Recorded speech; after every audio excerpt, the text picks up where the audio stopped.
Okay, ladies and gentlemen, welcome to the cabinet meeting tonight.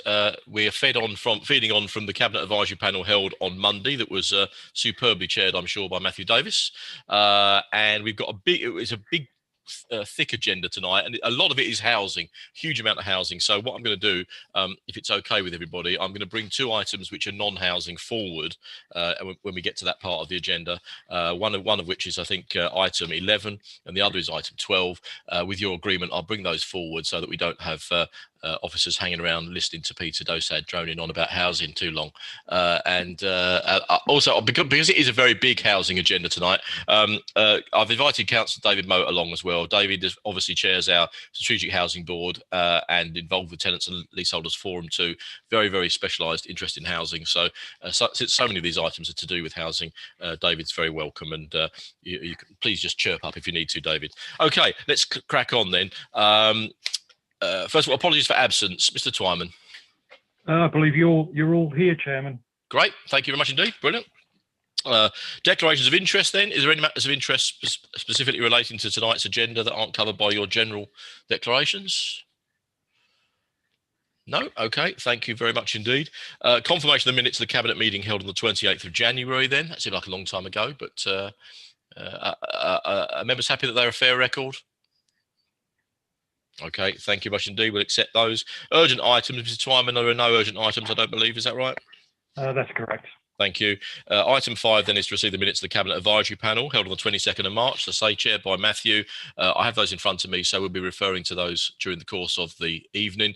For people watching at home on YouTube, the whole point of the Cabinet Advisory Panel is to ensure that the narrow executive arrangements we have at the Council, which are the way we run things now, are widened out, and that there is as much democratisation of these decisions as possible. So what we do is we divide the whole council into two, and on the Monday before the cabinet on Thursday, we invite every member of that particular half of the council to meet to discuss the agenda, and they go through exactly the same agenda as we're going through tonight, and they have opportunities to speak and make observations and make recommendations to us, and there are some tonight, and usually we're not bound by them, but usually we take them on board because usually they're very sensible. So we will look at those as we go.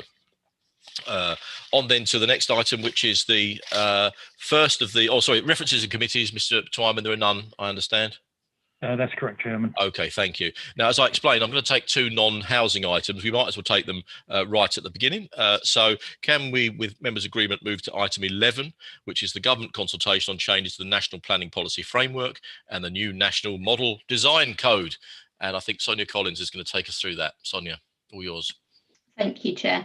Yes, this is a consultation by government on the proposed National Model Design Code, and it also proposes text changes to the National Planning Policy Framework, which members will know guides planning decisions. The NPPF changes also put more emphasis on good design, and it also addresses some matters that have evolved through case law or ministerial statements. So the Council's officers have suggested the proposed response supports and welcomes most of the changes to the NPPF, but seeks clarity on a couple of the issues which the report identifies. And the response also identifies the potential resource implications for the Council in order to deliver design codes. So the National Model Design Code that's been put forward is actually guidelines for us producing our own design codes, and the idea is that they will be on local areas or could be a wider area, but they take a significant amount of resource, and it's a specialist skill, an urban design skill, so there is an implication there for the Council. So in summary, members are asked to agree the response at Appendix C. Okay, and the issue of resources is one that's picked up on Monday at Cabinet Advisory Panel, I see. So I know we talked glibly about it being a big resource issue. We are confident enough that we can deliver it. It just requires us to resource it properly if we can find the right skill set. Is that correct? That's right, yeah. And you're confident we can?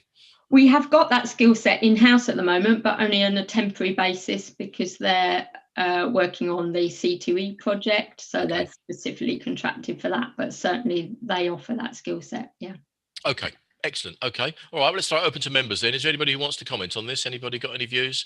I can only see about 4 members at a time on my screen. So if you've got any comments, please just shout out and we'll take you.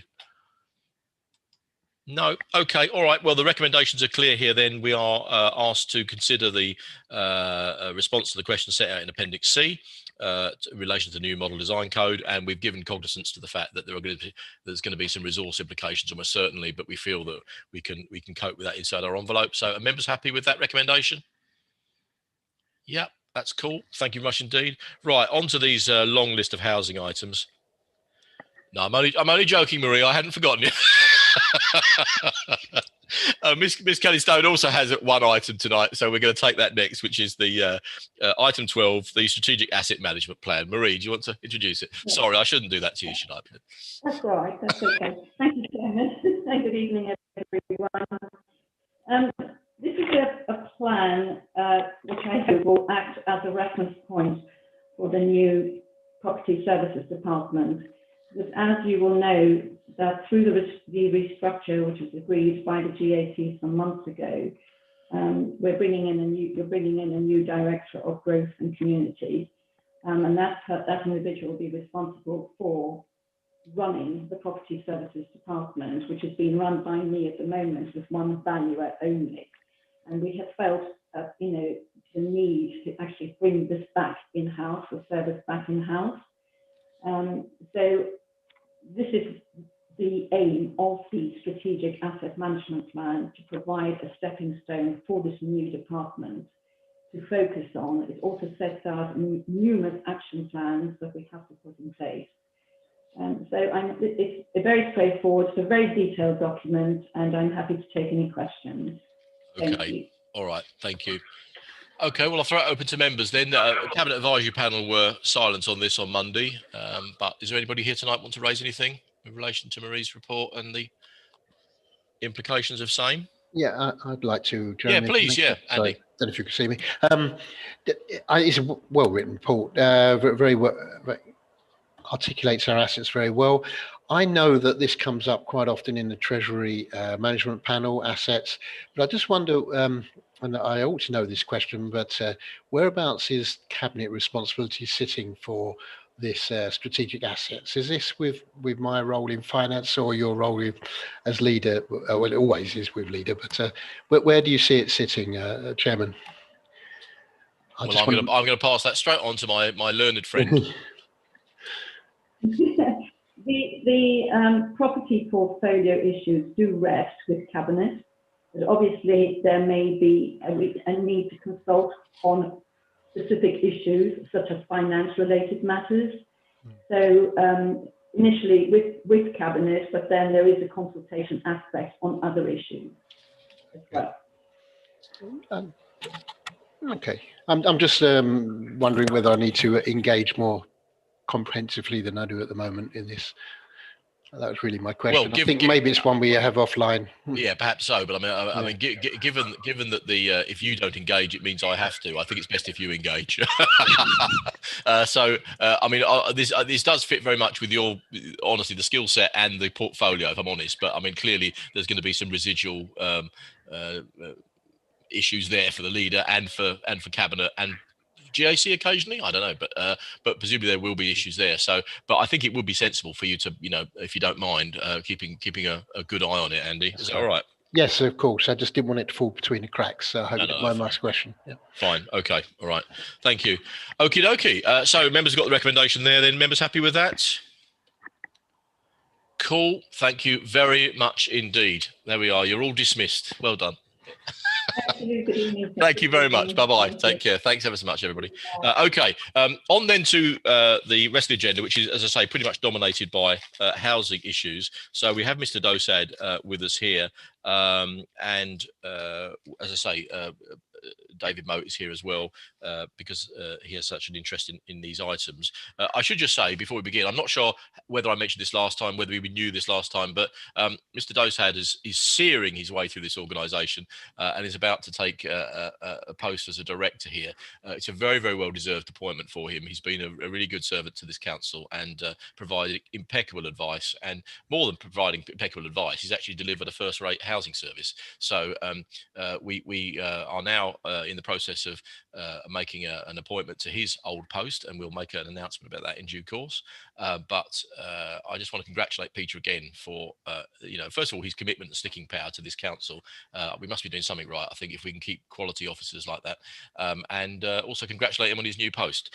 So one of his last responsibilities, I guess, is actually in terms of the operational housing issue, will be to steer us through some of these reports. So let's begin with item 7, the draft antisocial behaviour policy, which probably sits with Sherry, to be fair, in terms of overall responsibility, although there seems to be an awful lot of housing issues related to it. So Sherry, do you want to kick us off? Well, I think the policy is quite comprehensive, Chairman, and as you say, although there are lots of crossovers, and I think the policy is particularly good in explaining the interworkings, not only between various council departments, but with external partners such as the police as well. But it is primarily focused on our housing tenants and our housing responsibilities. So I'll pass straight back to Mr. Doshad. Thank you. Okay, that's great. Neatly done. Brilliant. Yeah. Peter, back to you. Thank you, Chair. 15 love. Yeah. Fine. I think the body of the report, those that have been able to wade their way through it will appreciate there's quite a lot of detail in there, and I won't bore you with too much. I mean, from the housing perspective, what we needed is to give our staff the tools to deliver a customer, victim-centred ASB service, and we feel that the policy does that. As Sherry alluded to, the cross boundary working with the likes of the CSU, the police, and certainly the support services are absolutely key to this. And I think this document is a much better version of its predecessors, and I think that's in line with how we've learned over time to deliver. It's also particularly pertinent in terms of time, in terms of the increased level of certainly the low-level ASB cases that have been reported to us during COVID lockdown, which has been experienced, throughout the services. Everybody's been having to deal with that fallout, and as you know, was mentioned at the CSP meeting yesterday in terms of numbers we've replicated across the county. So in terms of this policy, I think it gives us the tools and the officers to do the job, and more importantly, do the job from the victim's perspective. And I think that hopefully members will endorse the policy as it stands. Thank you. There was a comment from Cabinet Advisory Panel on Monday regarding the inclusion of misogyny as a particular thread within the policy. Can you just give us a briefing on that? Yeah, the police have included misogyny as a category for ASB on an experimental basis. So our plan is to do exactly that, and we will monitor and report in such a way that meets with the initiatives that the police are setting, so that all our reporting systems fall in line. So it's a very well made point, actually, and something that's hit the agenda recently. So that will be added. Just so I'm clear about it, is it? Sorry, just so I'm clear about it, is it to do with? I mean, misogyny has always been an aggravating factor, hasn't it? Or has it not been an aggravating factor? Or are we talking now about the long overdue criminalisation of it as an offence in its own right? I mean, or is it an aggravating factor?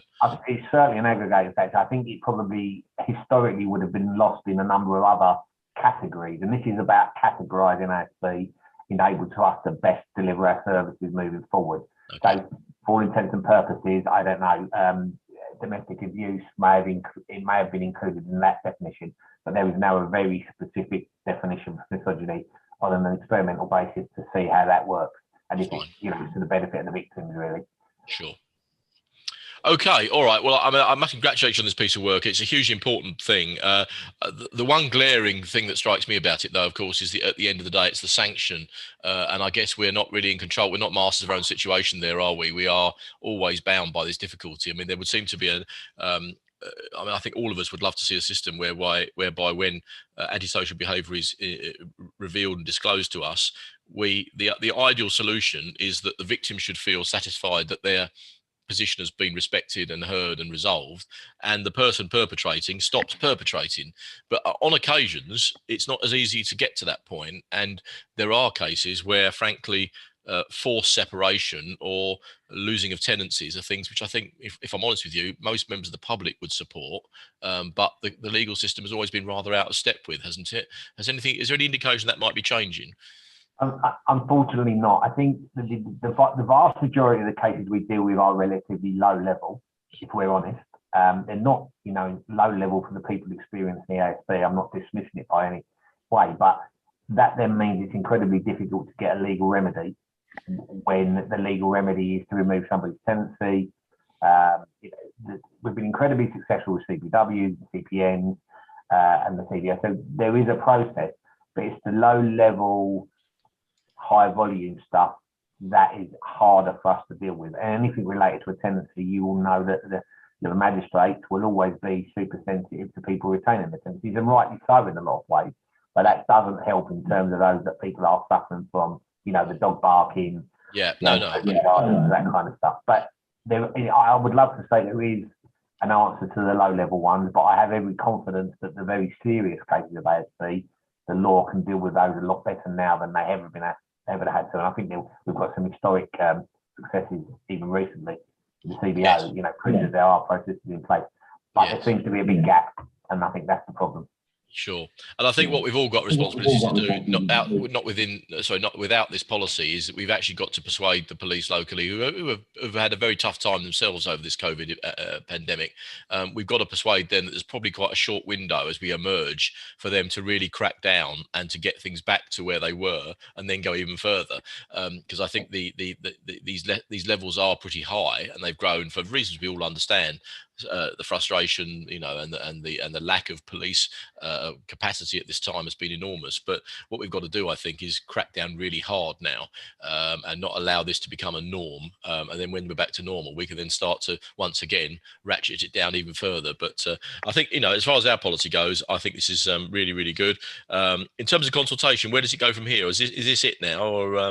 Yeah, we'll do effectively the final part of the project. We are now going to work on a communication plan to get the message out that the new policy is here, what the contact routes are, how you can access the policy, and how you can benefit in the unfortunate situation that you need it. Fine. So the contact plan we'll talk about, and Councillor Moat is going to be part of that process as well. Sure. Okay. I think I picked up the main issues from CAP, didn't I? I think it was mainly about misogyny, which I think we've dealt with. I can't see any other major threads of discussion. Was anyone who was there, Sherry and Peter, were you there? Have I missed anything from the major conversation? It was just the issue around the level of delegation to officers and what that would look like.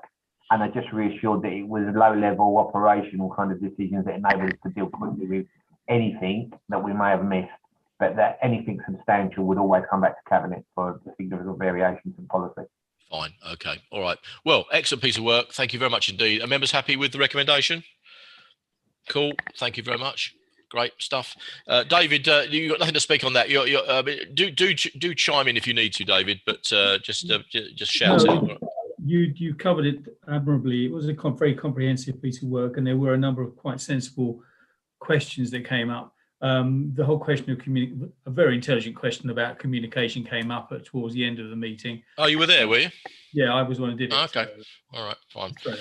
No, okay. But the important point is that Peter has already sorted out the area of communication, and we will be looking at areas from the Strategic Housing Board which we can weave into that communication exercise at the same time.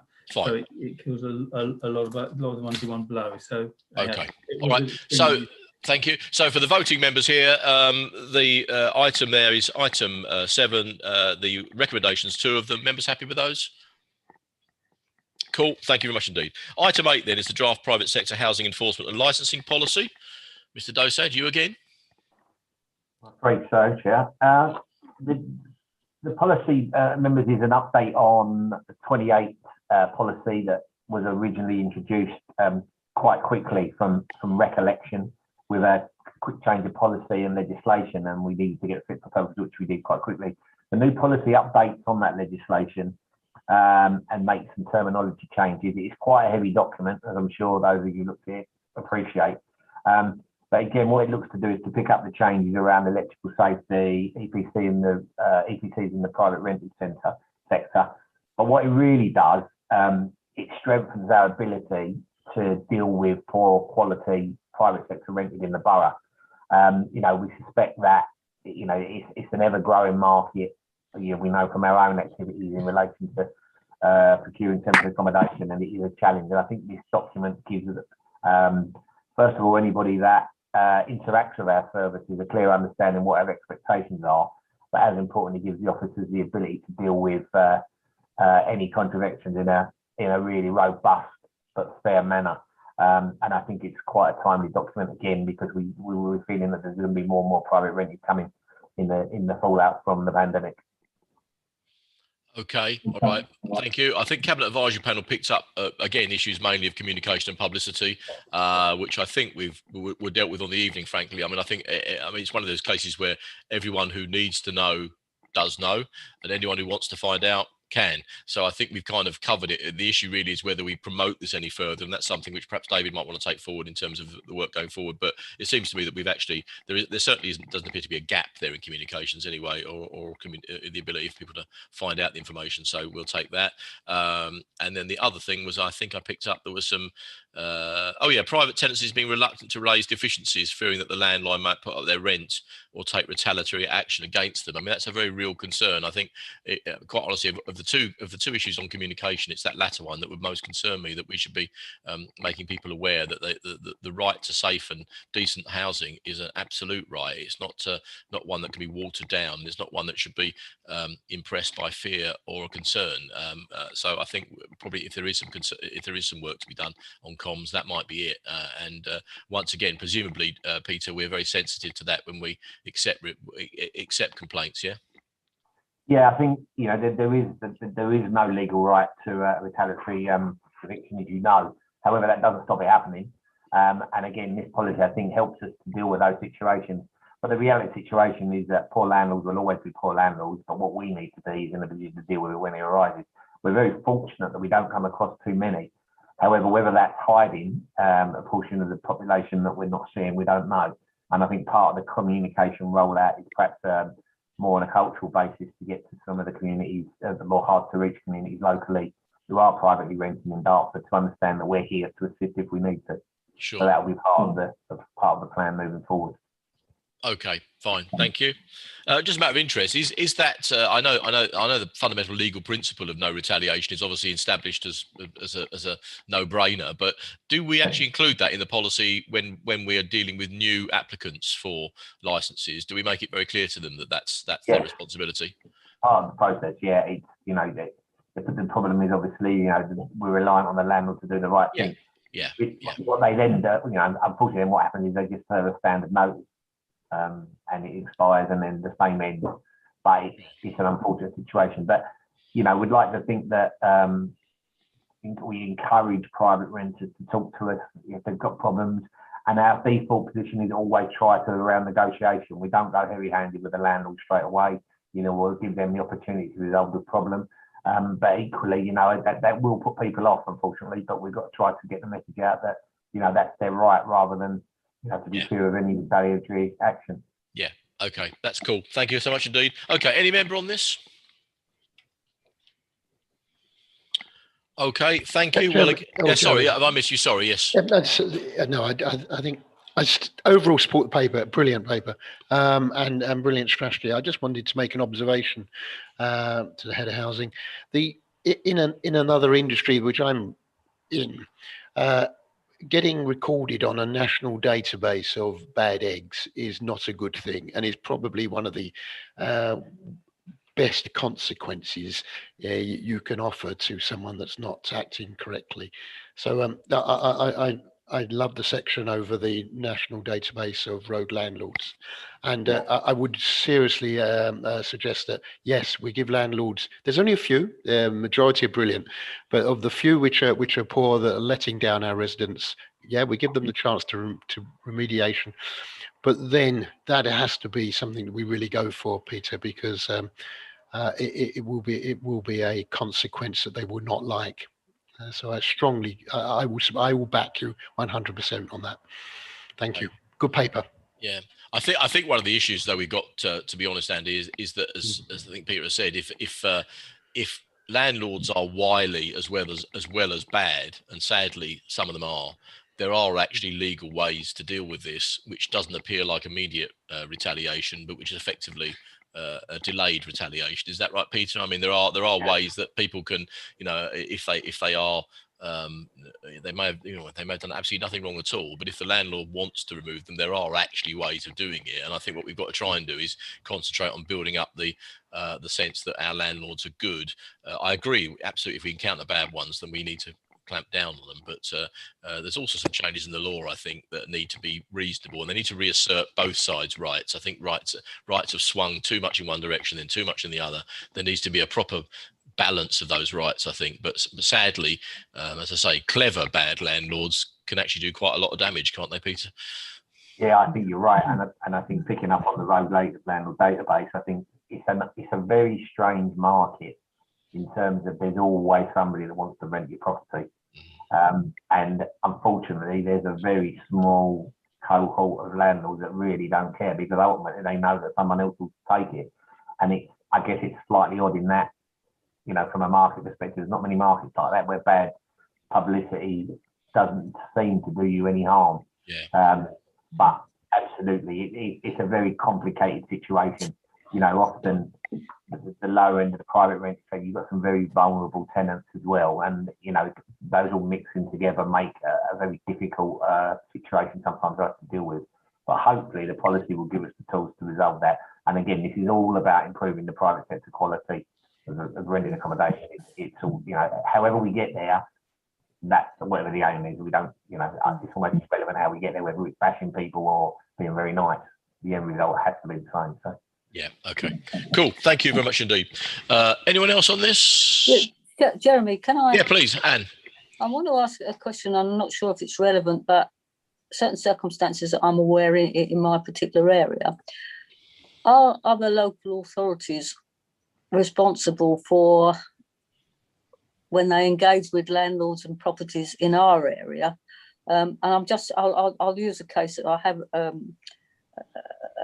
a property in Wilmington that is made up. Well, let's make it general, Anne. Let's make it general. Yeah, I'm just trying to choose my words. We'll just make it general. One of the London boroughs does use sometimes place thing. Is the responsibility on them to check that the landlord is doing it right, or is the responsibility of us, being as it's in our borough? I think is that. Do you understand what I'm saying? Perfectly clear, Peter. Yeah, the answer is both. I think in terms of enforcement, it's us, because it's in our borough, regardless of who owns it, or who's managing it, or whatever it may be. But in terms of the example you've given, we would look to identify who owns the property, and then we would go through those routes. But ultimately, the enforcing responsibility is ours if it's in our borough, regardless of who's placing, who's in there, who put them in there. I'm just aware that certain authorities sometimes block purchase places, don't they, in order to house residents from other areas, and I just want, so the responsibility is on us then, as it's in our borough. It's no different to their children going to school, or accessing the GP. It's the host authority has responsibility. Yeah. Okay. Thank you. And it would have to be that way if you think about it. Otherwise, it would be the game approach a turn gamekeeper, wouldn't it? They'd be investigating themselves, so it has to be that way. And I think that creative tension is the right way to do it. Yeah. Okay. All right. Thank you. All right. Well, there you have them. Then you have the two recommendations there, 1 and 2. Members happy with those? Cool. Thank you very much indeed. On then to Act 9 of the Peter Dostad show. External wall insulation works, the procurement of a contractor. Peter. Thank you. This is both the next two items, the house team as much as anything. This is a very good news story though. We've been very successful in a bid for some additional funding to bid for external wall insulation to add to our very successful program. Our solid wall properties are extremely energy inefficient. Our residents are paying extortionate energy prices to try to keep their properties in warm in the winter and I guess less cold in the summer, because they're the opposite what they should be in terms of internal temperature. And our external wall program has successfully introduced 2 years ago, has delivered almost 300 properties, and this adds on to existing progress. The issue we had with the funding was that the work has to start almost immediately and be completed, and a full tender process would take upwards of 3 months. So Cabinet were asked to endorse the change to the contribution to CSO in terms of appointing our contractor. What I would say is, although the rates for this additional amount of money haven't been competitively tendered, the original contract was, and the rates for this work is on exactly the same basis. So we would argue that it's still competitive and value for money. And Cabinet are asked to endorse the recommendation. Okay, and it goes without saying, we've got legal backing for this. We're doing the right thing legally, are we? Marie gone. Yes. Yes, she has, but I mean, we would have checked this, would we? Oh, in terms of contract standing orders of procurement, yeah, both departments have been involved. Legal has seen the documents and they're quite happy to extend the basis, and it's perfectly legal. Yeah. Fine. I mean, I don't know the details behind it, but this has got underspend written all over it. Central government underspend, hasn't it? My guess is they've got some extra money there and they pushed it out again. And I think if given the amount of time we've got to spend it, it makes perfect sense to do this. But any other member on this? And as I say, it is a good news story. I mean, this is exactly what we should be doing with properties, and I think it gives an enormous amount of comfort to the people who live in them as well. So, okay, fine. Okay, members happy then with that recommendation that we take that rather an unusual step to just extend it and procure that contract. Are members happy with that? Okay, thank you very much indeed. Item 10 then is the sheltered housing alarm installations. Thank you, Chair. Another housekeeping item really in terms of the amount of expenditure that's likely to be expended in this. Following Grenfell, we've done a lot of work, as you can imagine, to make sure that our housing stock in general is absolutely fire safe. And part of that work, in conjunction with Kent Fire and Rescue Service, has been some audits on the 12 sheltered schemes around the borough. And members will know that that's for elderly over 55, he says. And in fact, some more vulnerable people that are significantly older than the 55. And it's a communal type model with a communal lounge, communal hallways, etc. And this proposal actually looks to enhance the systems on the back of the recommendations from the Kent Fire and Rescue Service. It looks to link up heat and smoke alarms and also give a two-way contact between the tenant and the call handler, who will then identify whether or not the fire brigade should be called. And this is effectively where this is coming from, because the fire brigade are concerned that they're getting called out to non-linked systems, and it's a very ineffective amount use of their time. It's an incredible amount of money to spend, but in terms of fire safety, the team feel that it's something that we should not be doing. So we're proposing that Cabinet endorse the recommendation and we can get on with the tender process. Yes. Well, I mean, I think I absolutely get this. I mean, when you're talking about people's lives in this way, this direct connection between a major event and someone's life, I mean, that line about it being enormously expensive doesn't really matter, does it? We've got to do the right thing, and we are, by the sounds of it. Chairman did ask about whether all of the additional costs related to that capacity or capability to have two-way talking. My guess is it's a bit more than that. Is it? It's the whole upgrade of the whole system, really, is it? It is. It's future-proofing the system. The issue with the Kent Fire Rescue Service is that their needs change. Is the honest truth. Their audits will change from time to time, and what we want to do in the position is to be able to future-proof any further technological advances in dealing with fire safety.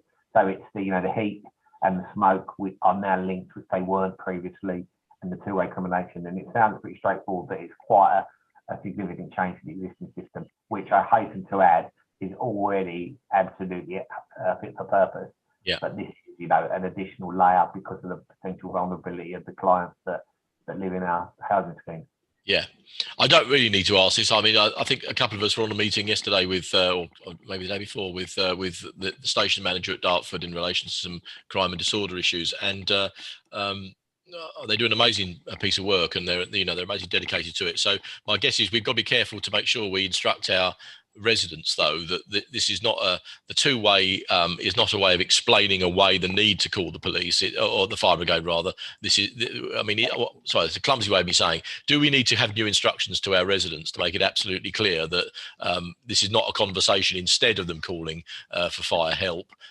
They should trust the advice they've been given straight away, because sometimes with elderly people, I'm talking sort of off the top of my head, really. I'm not sure it's true at all, but I get the feeling that perhaps if someone isn't entirely in a position to be aware of how these things work, they might, because they can talk to someone, they might almost talk themselves out of declaring it to be an emergency. We obviously need to make sure our residents are aware that the precautionary principle applies, and that they should be absolutely clear about what their emergency is. Is that fair enough? Yeah, and I think it's all part of the way the call handler deals with the call as well. Right. But, you know, the residents of the scheme understand that process already because of the way they communicate if they have any other kind of emergency. So Right. hopefully they'll be reassured. But what we will do is some work individually, one-on-one with the residents to make sure they understand this is actually another layer of safety rather than taking anything away. So we'll absolutely do that. Yes, I mean, it was a clumsy way of me saying that there's a whole generation of people who take a almost apologetic approach to calling people in, and I think what we need to do is make absolutely clear that if they've got a concern and they've got to worry about their safety, they should absolutely make that call and respond. Okay, all right, thank you. Sorry, if I could just add, and the upgrading to the sensors would also enable the call handler to actually make an assessment even if the resident perhaps is playing down. So that will all help make a rounded decision at that point. You know, in a lot of ways, I think what will happen is the actual information, the technology will notify the call handler perhaps even before the resident. Great, cool. So it should work quite well. Brilliant. Okay, that's lovely. All right. Well, there we are. There we have it. Then the sheltered housing alarm installation. Is this a once we've upgraded like this, Peter? What's our ongoing commitment to carrying on? Is it significant? Or? In terms of the fire safety elements, the housing scheme officers do a walk around every week. They complete a formal fire audit every month. And in terms of our normal scheduled maintenance, we check the systems every 3 months from an electrical basis and have a full test every year. I think that's yearly. And also the housing scheme managers test the alarms on a weekly basis as well. So it's absolutely entrenched in their day-to-day activity because they are different to the rest of the housing stock. You know, they are potentially more of a fire risk perhaps than an individual unit, but what I would say is, but they're not, you know, high-rise or have any cladding. It's just all more about the vulnerability of the residents that live there. Okay, fine. Okay, well, members happy with that? Then we have the. Sorry, I'll invite other members to speak. Any other member want to talk on this? Sorry. Okay, great. Thank you much indeed. Then, so you have the recommendation in front of you. One recommendation about authorising us to enter into the contract with a successful tenderer to deliver these fire alarms. Members happy with that? Great, thank you very much indeed. I think that probably completes your attempt to take control of tonight's agenda, Peter, doesn't it? There's nothing else for you there? I think so. Right, okay. On then to, under the B items, we move on to the new town centre parking regime. Mrs. Green, this has got to be you. Yep, this is me, Chairman, thank you. So this report tells members about the new parking spaces that we've provided in the town centre through both the town centre regeneration scheme and the Acacia regeneration scheme. So to compensate for the 30 spaces that were behind the Iceland School on Market Street that we lost as part of the regeneration scheme, we now have 53 new spaces in the town centre. So that's a net increase of 23, which is pretty good. 20 of those spaces are on-street spaces in Market Street, Overy Liberty and on Lowfield Street. And the others are in the new Mansion House Garden Car Park, which will become available later in April, around about mid to late April. So the report asks you to agree the parking charges regime for the new spaces. And if I could stress that they are exactly the same as for all of the other on-street and town centre car park charges, complete equivalent there. And the report also suggests that, as you know, we have not been charging for parking in Dartford throughout lockdown. The only council in Kent not to do so.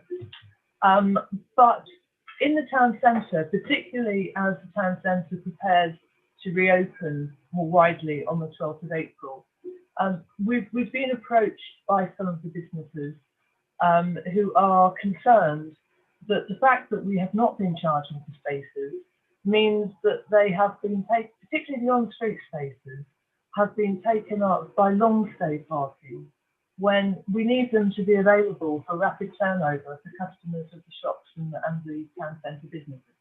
The only way to achieve that is to bring back the charging and the enforcement regime. So the proposal for you is that we do that for on-street regime on 1st of April, and that will give us just over a week to achieve reasonable levels of compliance before the 12th of April, when the expectation is that non-essential shops and businesses will reopen. We are still proposing that our car parks remain free of charge. So those long stay parkers who have been using the on-street bays can go into one of our car parks. And that will include the new Mansion House Gardens car park. We're suggesting that that will be free until such time as we bring the necessary parking places order into being, and probably that will be around mid to late June. So the report suggests that you defer a decision on charges for that car park, along with a decision to reinstate charges on all of the other car parks until late June. I think that's the essence of the report, Chairman. Happy to take any questions.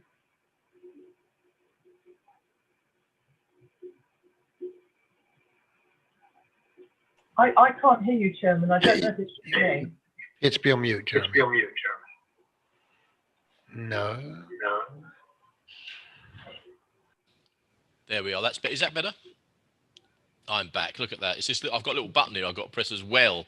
It's all multitasking. This is not easy, chairing these meetings.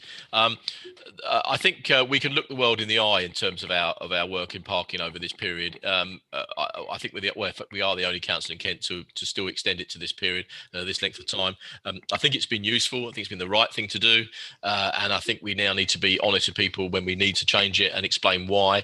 This isn't about revenue or regime. It's actually about now the need to churn those spaces for people to shop, and I think the way we're doing it in starting with the on-street spaces is the right one.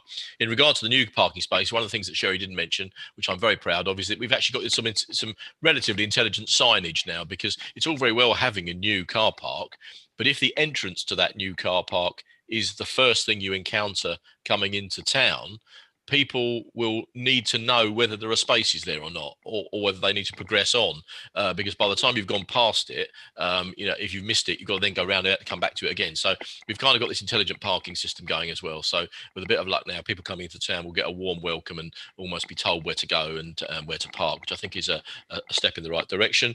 I absolutely agree with the idea that the 1st of April is the right. That gives us a week or so to get this in place and to communicate with people. And then, as I say, we'll come on to the other issues later. The one thing I wouldn't mind rounding up, just so we've got everything in one neat parcel, Sherry, can you just give me an update and people on YouTube an update on where we are with the CPZ residents parking? I know it's not contained in this report at all, completely separate, but since we're doing this, we might as well have a complete run through of the three big elements of parking: on street, car parks and CPZs. Would you mind giving us a quick run through on what the status is at the moment? Yes, sure. So all the way through the period of lockdown, we have been enforcing in the resident parking permit areas to the extent that only residents who have a permit have been able to park there, because clearly those residents don't want their permit area to be taken up by municipal or others. But what we have been doing is allowing them to park a second car on the basis that many more of them will be at home, working from home or whatever.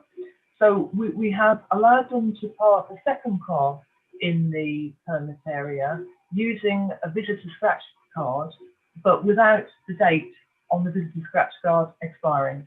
So normally you have to put a fresh visitor scratch card permit up every day that you park an additional car in the permit area. So effectively, we're giving them the same concession as we have to people who use our car park.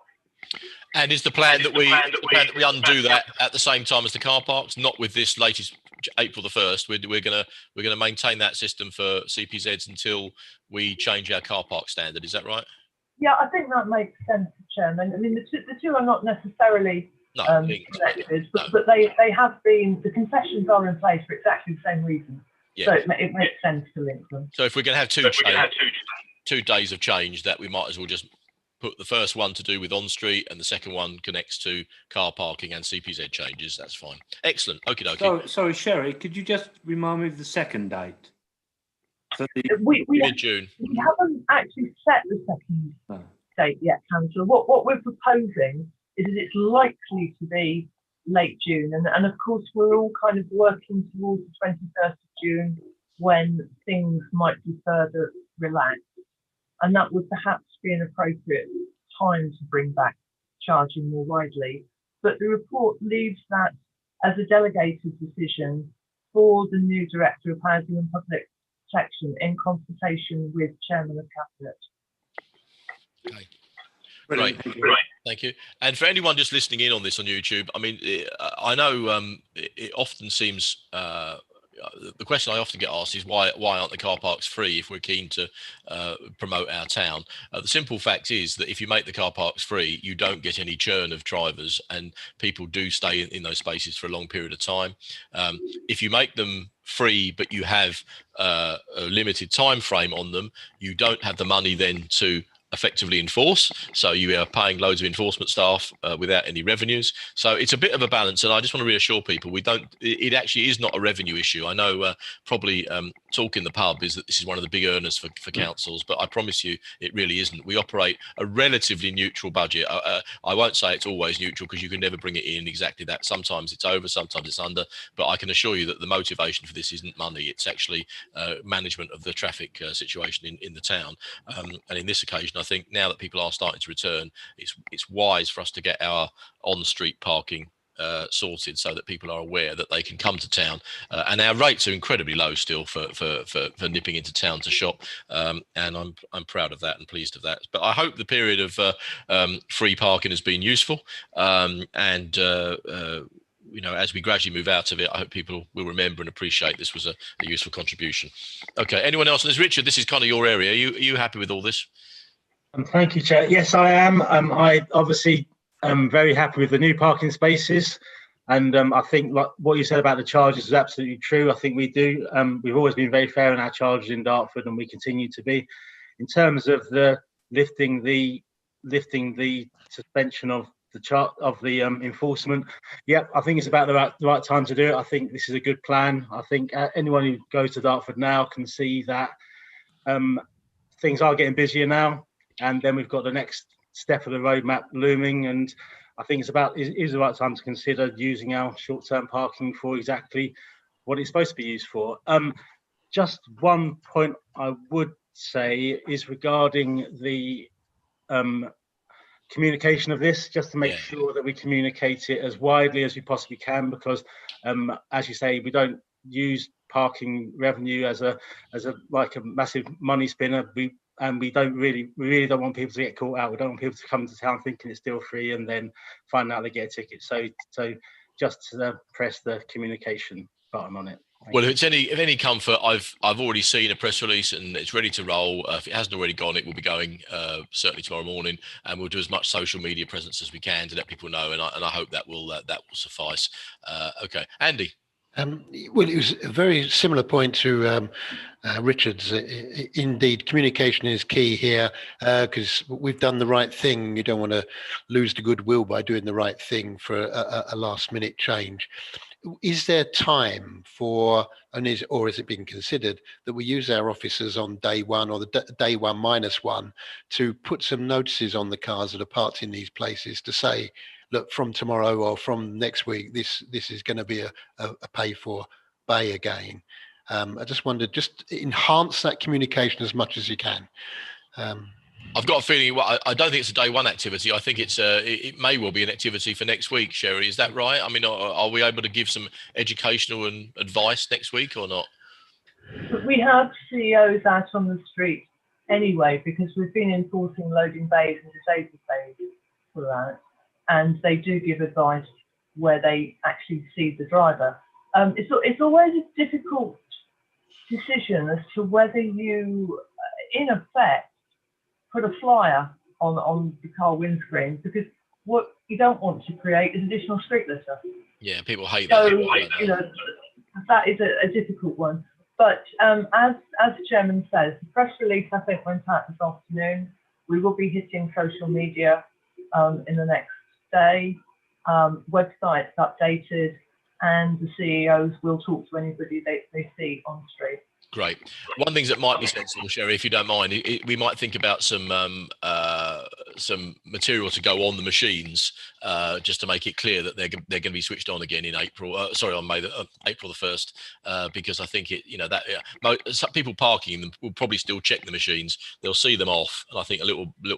I'm sure we can knock something up, which is just on them to say that they will be being switched back on again. Although actually, to a lot of these don't have machines in them, do they?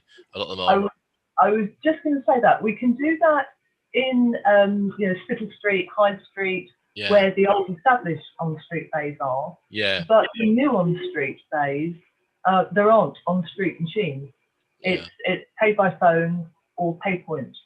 Okay. What about one of those, like those big golf sale signs that people walk around with in Oxford Street? Could Mr. Dosad not go out and stand there with one of those for a week or so? Would that be possible, or do you think, or not?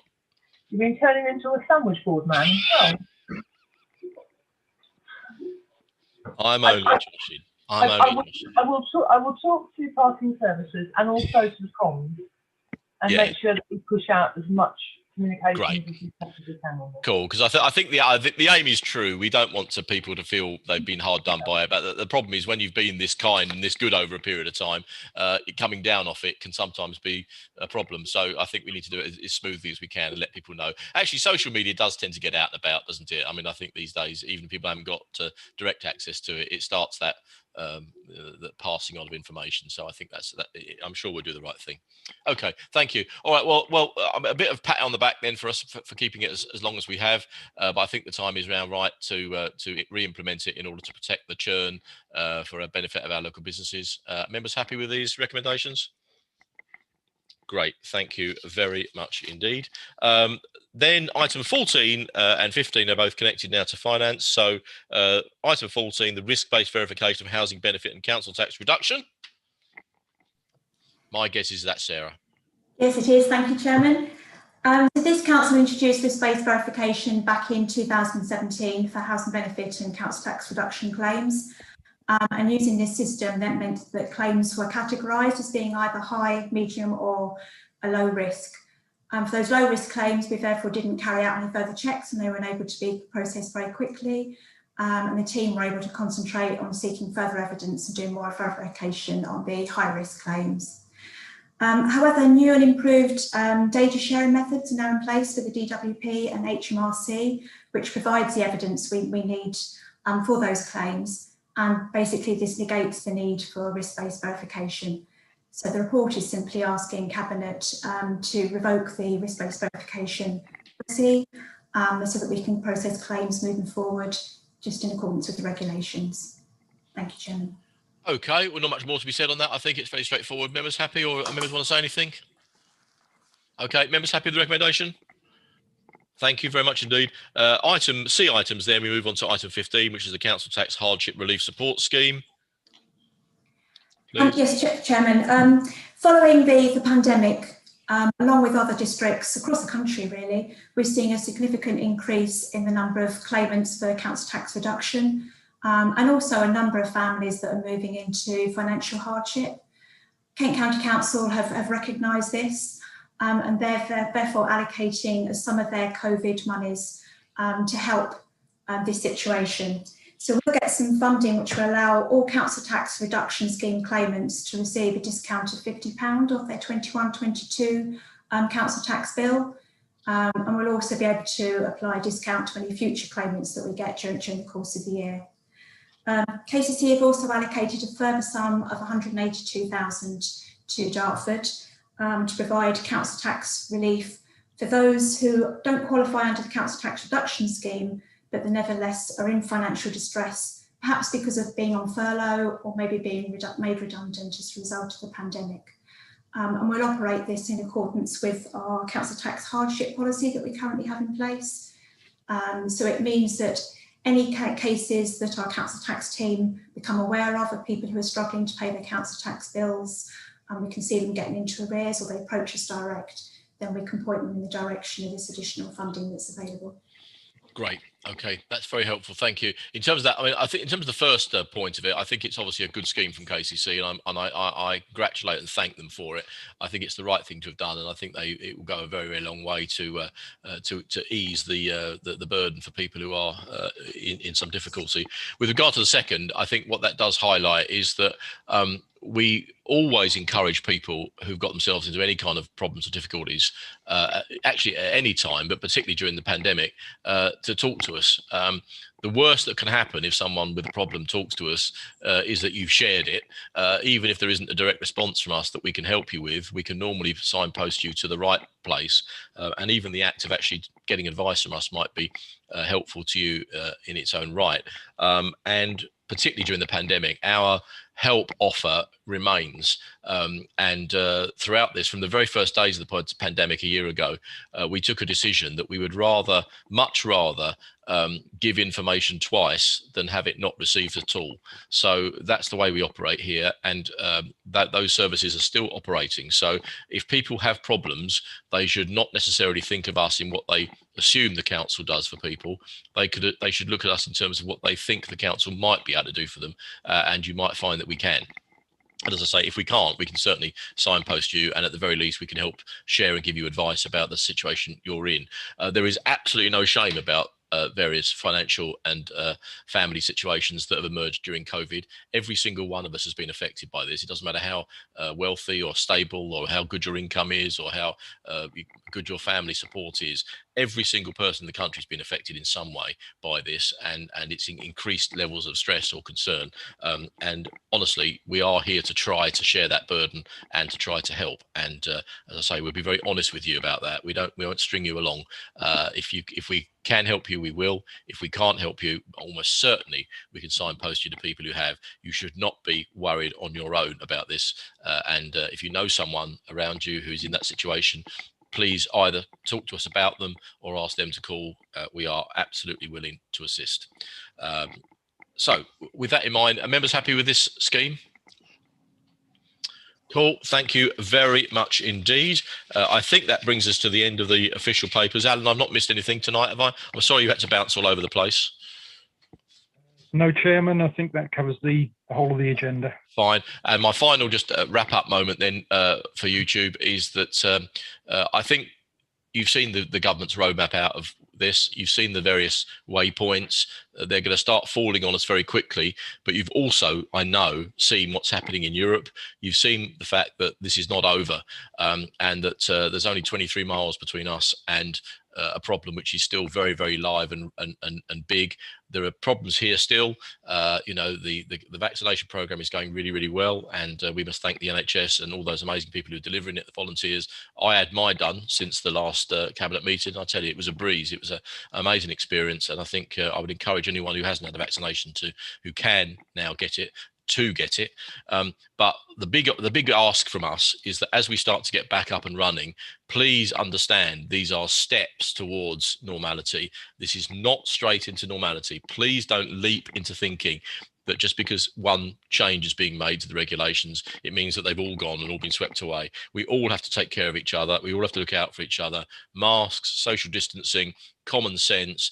thinking about life as if you do have the virus is not a bad measure at the moment. Think about how you want to protect people if you had something. And it's just what's horrible is the thought that people are actually now treating this, or some people are treating this next period less than they might even think about a cold. You wouldn't deliberately go and infect someone with a cold when you know you've got it. You take steps to say, oh, I've got a cold, I'll keep out your way. You have to do that with COVID. You have to keep on doing that with COVID. And that's going to be with us through the spring and through the early summer. Follow the advice.